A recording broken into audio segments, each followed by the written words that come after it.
ancient Tuscan grove. And it's not just a luxury food issue. Even the most basic ingredients in your pantry are likely adulterated. Pre-ground black pepper is doped with ground olive pits. Salt is cut with talc and other fillers. Eater beware. The food industry is like the Wild West. My goal from the start has been to change that. Still is. But that's to come. For now, my point is simply that the belly of New York rumbles mightily, and the city devours every morsel that reaches its greedy maw. Nothing is too expensive or too exotic, and my job is to scout the world for the most delicious foods known to man. It's also worth knowing that the first time I went to Knighted Cargo to pick up a shipment of truffles from Italy, I was 17 years old. That's when I moved to New York with a dream. 3 years earlier, I had found my calling at my grandparents' cabin in the Ozark Mountains of northwest Arkansas. That April day, I walked out the back door with my Uncle Jared, and he taught me how to forage for morels. The next year, I learned about truffles.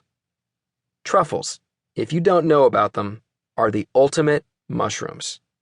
They come out of the ground damp and lumpy, looking like clods of dirt.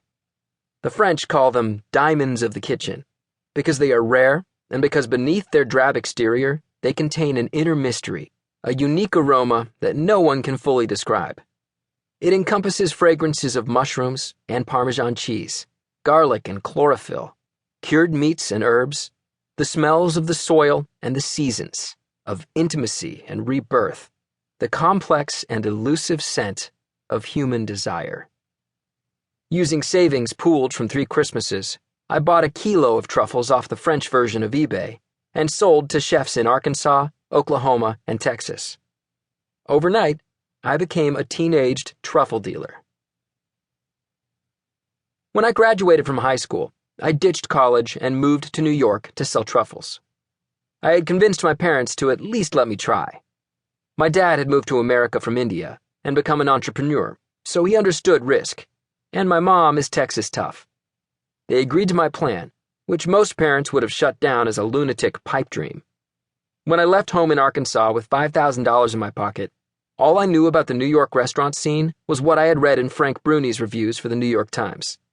I did at least have a job lined up as the North American sales director for the Italian truffle importer Tartufi Rossini. Rossini was based in a small town outside of Perugia in the truffle-producing region of Umbria. Between my junior and senior years of high school, I had met Ubaldo Rossini, and we started working together. That winter, I sold $233,000 worth of truffles to restaurants in Arkansas, Oklahoma, and Texas. My cash margin was almost zero because we discounted prices to move volume in my backwater market, but money mattered less to me than the truffles themselves. Ubaldo let me take my profit in black diamonds. I had truffles by the pound. To hold, to smell, to fold into ravioli bedded in foie gras sauce. Ubaldo, who was 27 when we met, became my first friend in the industry.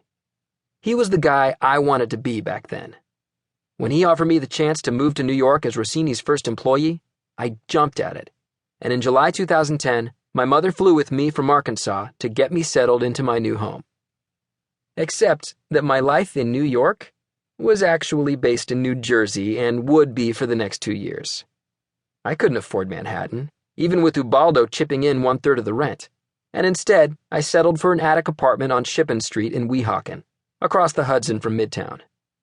From the end of Shippen Street, I could see where I wanted to be, somewhere in the view that stretched from Columbus Circle to Wall Street, which at dusk looked like a Woody Allen love letter to the Big Apple.